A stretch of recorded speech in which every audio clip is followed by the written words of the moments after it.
let's come back to a rather startling development.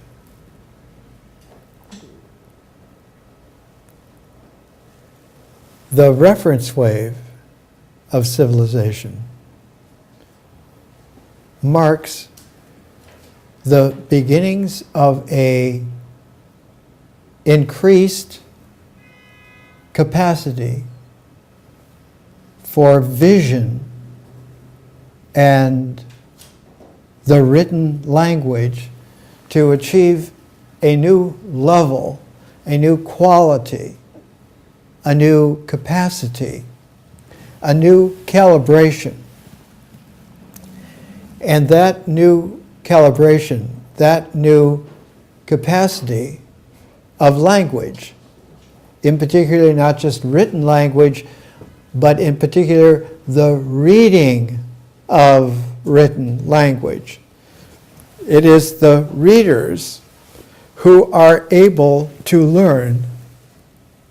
It is the writers who are able to create the learning. It is the community of the readers and writers who then look to the counseling, the counsel, as it were. As Zarathustra said, they are the noble friends. They are the men and women who are able, as pilot waves, to synchronize the reference waves and the carrier waves of civilization.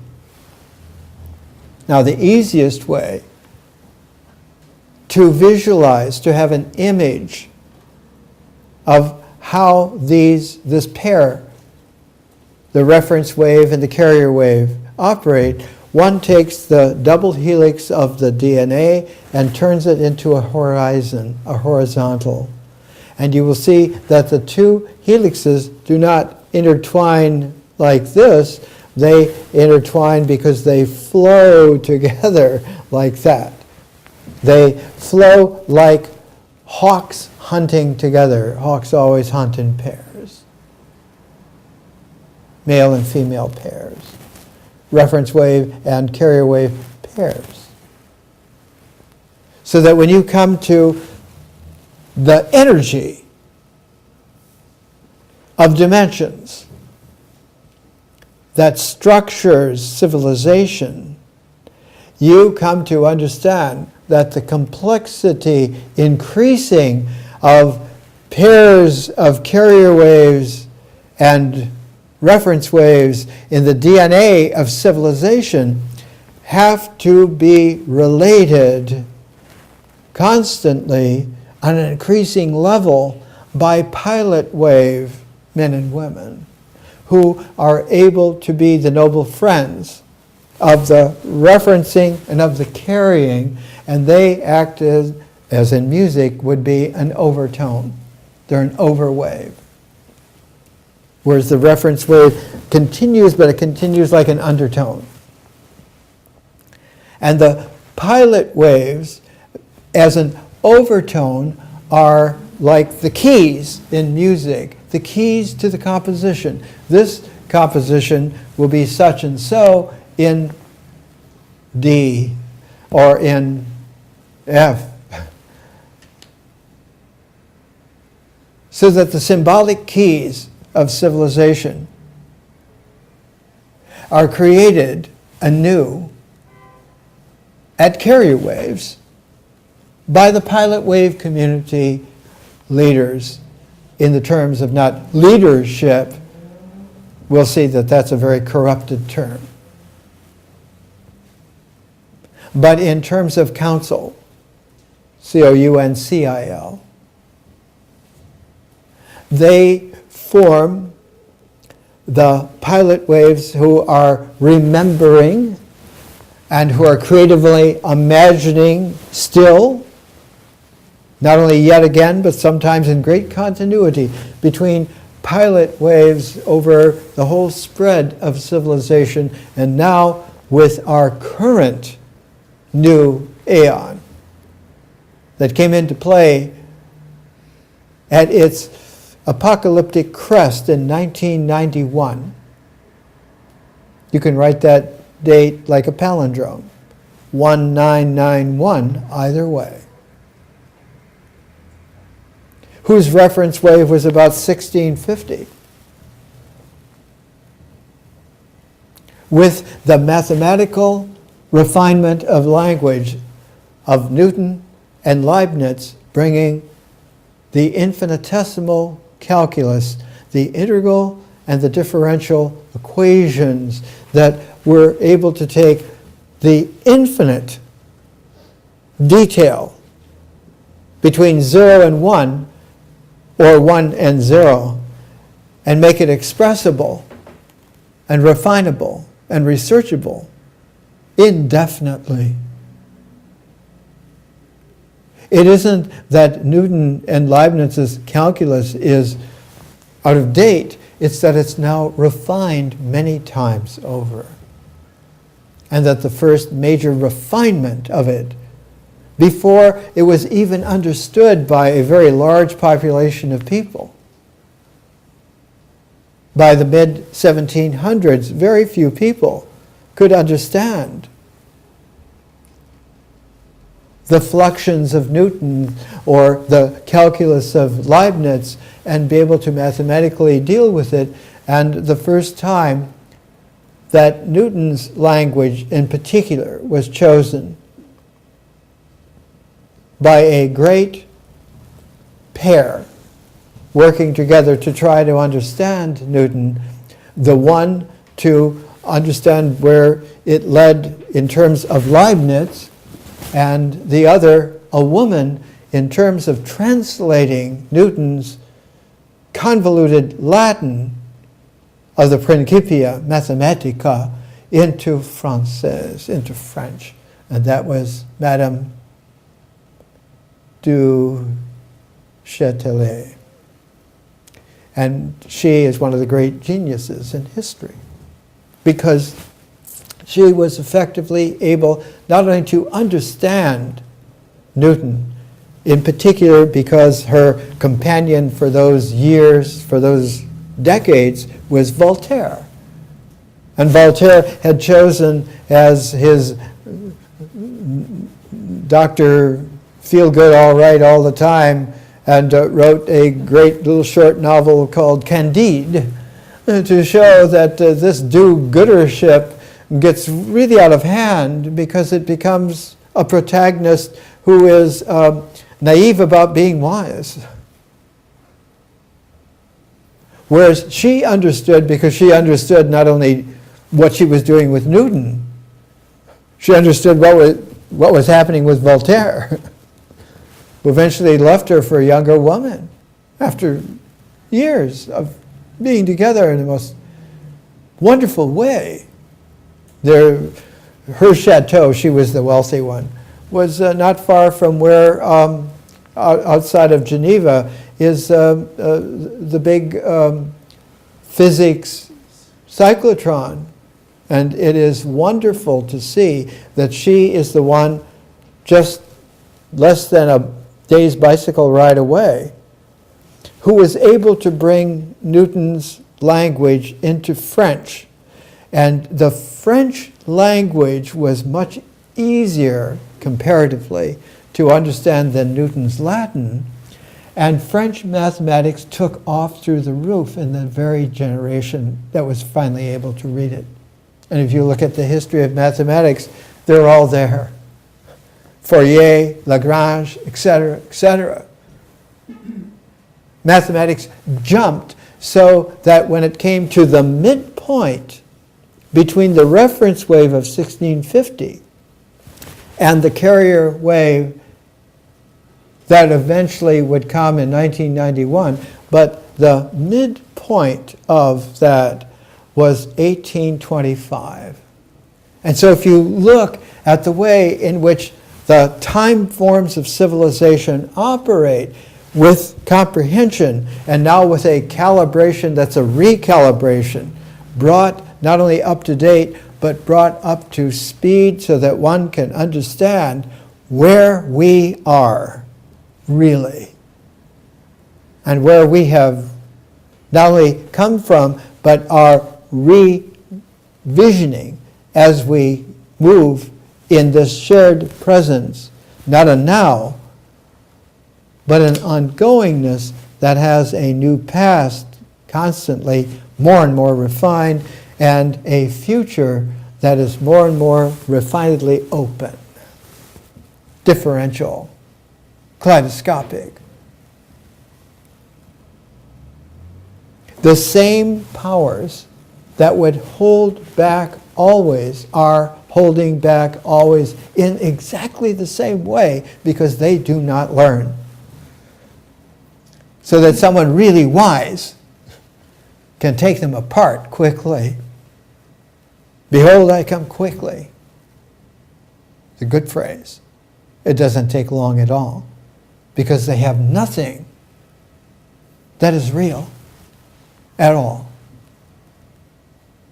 It isn't just a sham. It's a shambles parading as a complexity. 1825 is when Thomas Jefferson, at the very end of a long creative life, finished the University of Virginia, his academical village. He designed the buildings, he designed the program, he designed the application of a new kind of university, not an old medieval-based university, like an Oxford or a University of Paris, etc., etc., etc. Not at all medieval, but taking the Enlightenment back into the way in which the classical understanding was brought back in the Renaissance. And it's there in the buildings. The University of Virginia is built in Plagio's great Renaissance style, but with a Jeffersonian Enlightenment touch. And the whole curriculum and all the professors that he researched and hired and brought into play made a new quality of university available. And exactly at that time, exactly then, 1825, when Jefferson's academical village was coming into play, William Blake, near the end of his life, also, Jefferson passed on in 1826, Blake in 1827, they were contemporaries. I'm telling you something important. Blake did his fabulous illustrations to the book of Job. This is a rare publication. It's the book of Job colored. The tints were put in by Catherine Blake and William Blake together. And it's the only colored version that was ever published. Very few people had a copy of the original Blake's illustrations of Job. Nobody knew about Blake, just a few people. And one of the sets went to New Zealand, the colored set. This is the only publication of it. You have to know what's what to know what it is, and you have to have vision refined to kaleidoscopic historical consciousness to understand what to do with it. That book of Job was first written by the teacher of righteousness as a young man in Alexandria.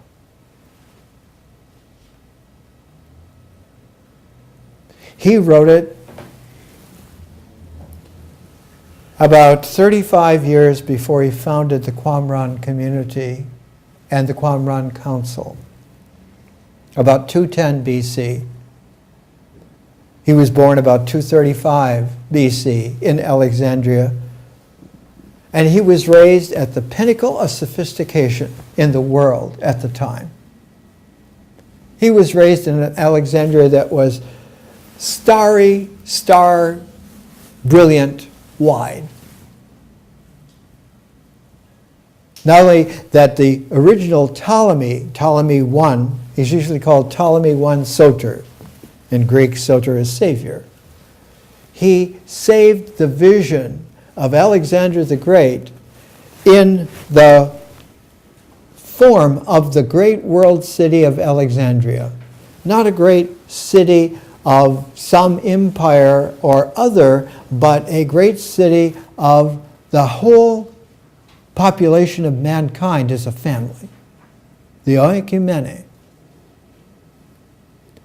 And he established in 305 BC the culmination of the vision of Alexander the Great in finishing at least the beginnings of the city of Alexandria, and founded then in that year the Ptolemaic dynasty. And exactly when he founded the Ptolemaic dynasty, Vyasa was mature enough to write the Mahabharata on a level of the Bhagavad Gita. The son of Ptolemy I and his wife Arsinoe were so pleased with the quality that they had, the qualities that they embodied and inhabited, that they sent him to the Greek island of Kos, C-O-S, to be educated, to be raised and educated. Kos is off the Ionian coast of what is today Turkey, about midway between Rhodes and Samos. Samos overlooks the delta where the river comes down and flows through what was the great city of Ephesus. And Rhodes, of course, had the great city of Rhodes.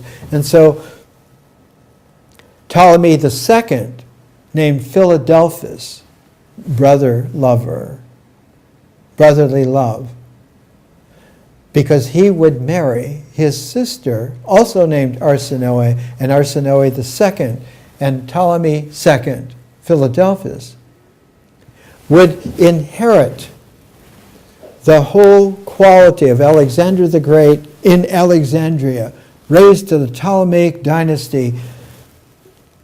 And the Ptolemaic dynasty's reach was not only Egypt, but was the Aegean Sea and all of its islands as well. And at the pinnacle, at the top, the northernmost point, the northernmost island in the Aegean Sea, is Samothrace. And it's there at Samothrace that the great gods in a feminine way were worshipped in very, very ancient antiquity.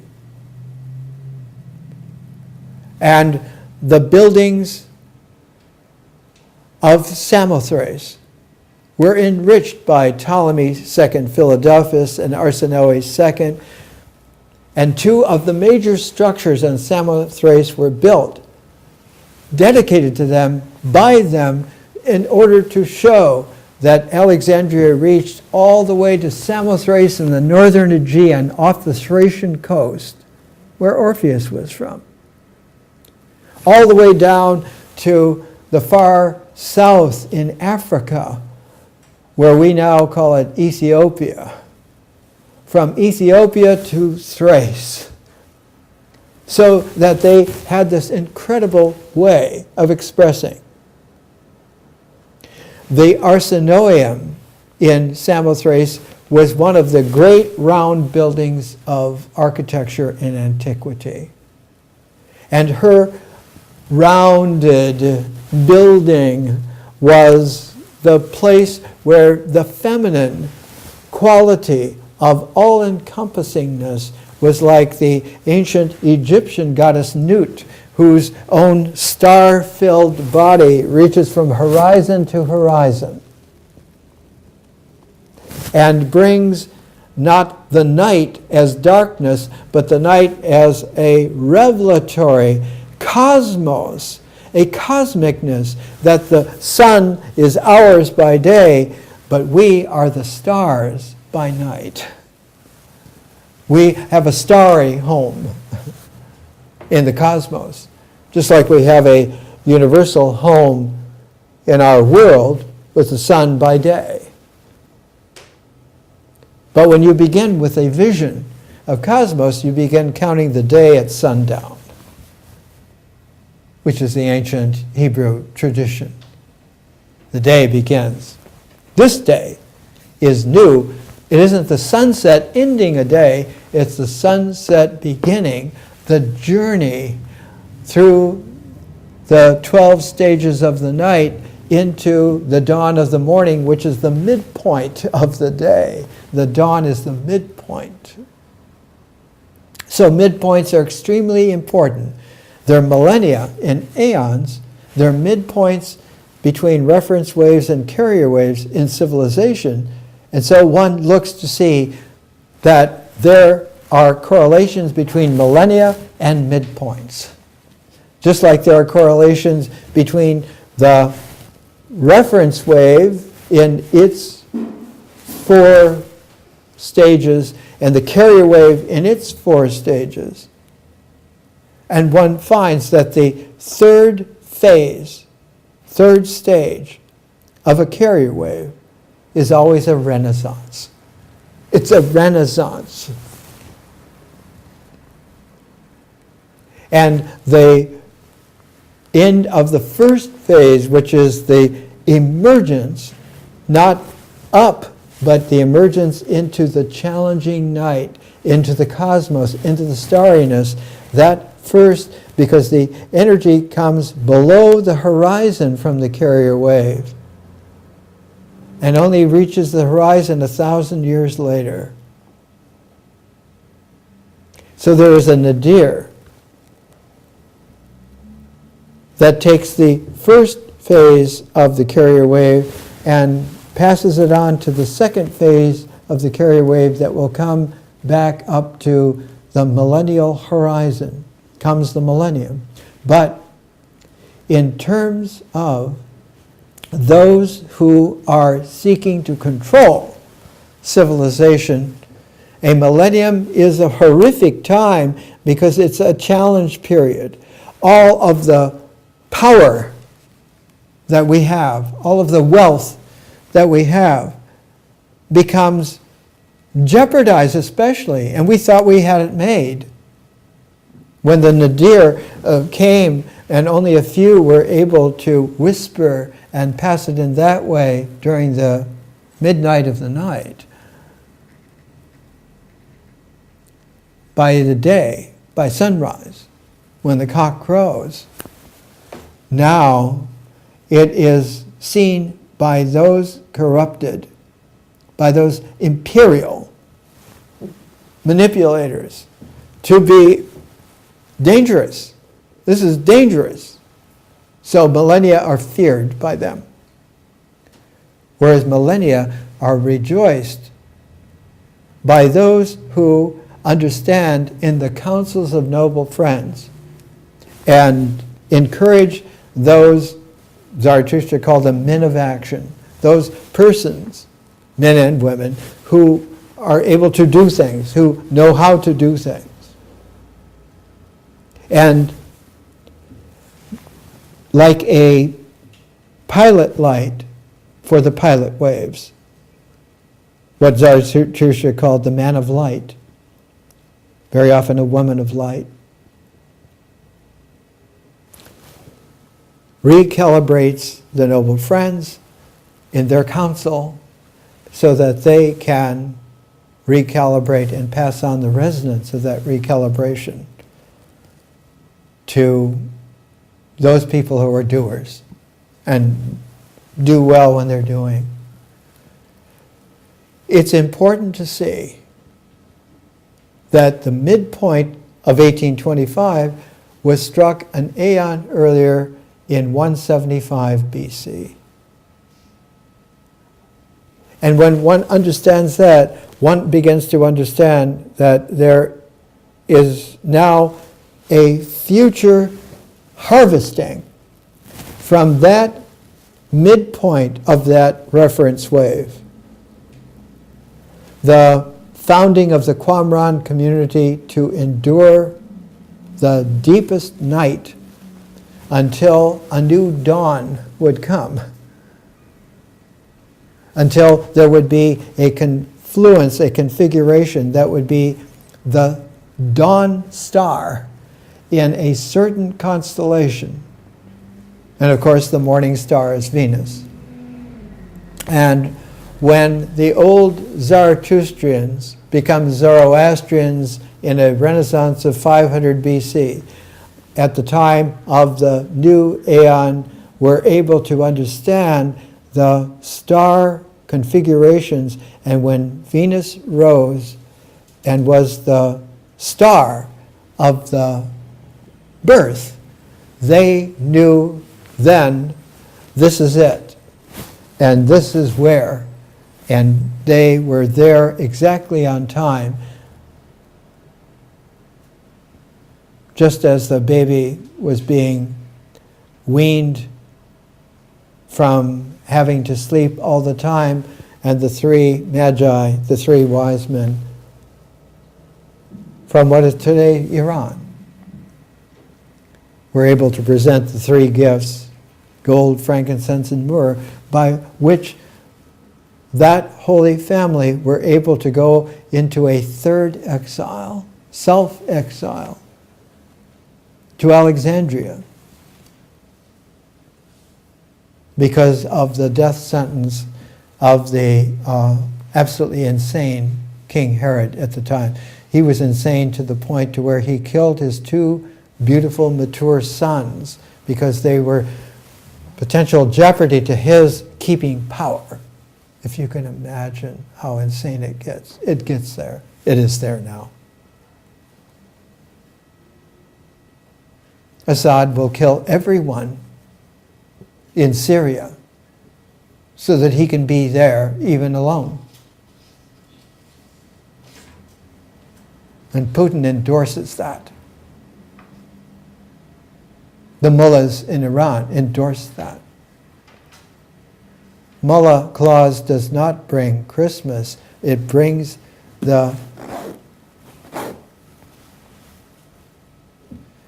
We live exactly now in a period, in a year or two or three, they cluster now because it's so intense. The intensity of 2014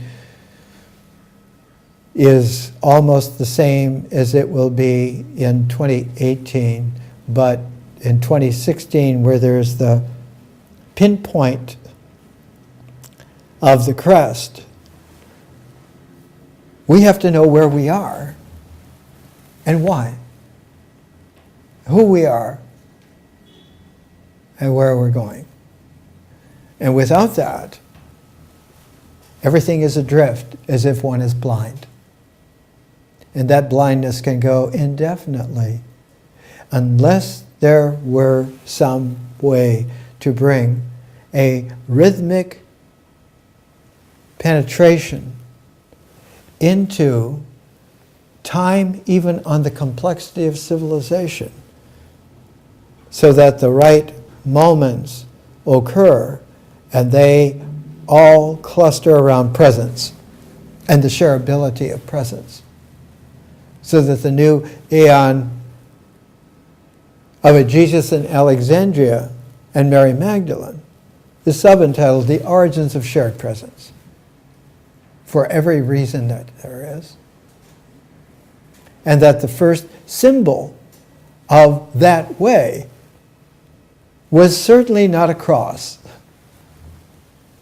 The cross didn't come in until the millennium, 1,000 years later, as the standard way. The cross that came in was a St. Andrew's cross in red that was seen by a vision of Constantine the Great, when there was this severe battle at the Milvian Bridge to get into Rome to take over again. But the cross, the singling of the crucifixion, of a suffering Jesus being crucified on a cross, is a product of millennial usurpation. At the same time that the cult of the Virgin Mary came into play. It's all millennial. It never was that way. The original symbol was that of a fish. Not the constellation Pisces. But because when Isis remembered, put back together Osiris, the creativity, fathering, which she accepted and accepts so that they can have a child. In their case, the child was a son, Horus. The winged hawk, hunting wisdom with the body of the sun and the outspread wings to rise up and to enfold. All of the 14 members except one were remembered, and recollected by Isis, except the 14th. And the 14th was his penis, which had not been buried by the nemesis Set like the other pieces that were distributed and buried and hid that way, but the penis had fallen into the Nile and was swallowed by a fish. And that fish then was blind and navigates its way in the muddy, murky Nile because it has a super sensitive sonic radar out of its body, and it can navigate like bats do without having to look or see. And so the reproductive organ of the god of rebirth is in that quality of navigating by resonance that is a mysterious waveform beyond the expected way in which integrals cause each other and material comes together so that you can diagram it. You can't diagram some of the higher dimensions. You can symbolize, but in order to symbolize, you have to be able to have a peculiar quality of written language. You have to be able to put interspersed and distributed like seeds of something new and sudden, of freshened presencing in a discursiveness that is increasingly complex and as accurate as one can make it, so that in this new loaf of rhetoric, one delivers the raisins of a poetic. And in that raisin bun, one can serve a communion with the right wine and really get it done. More next week.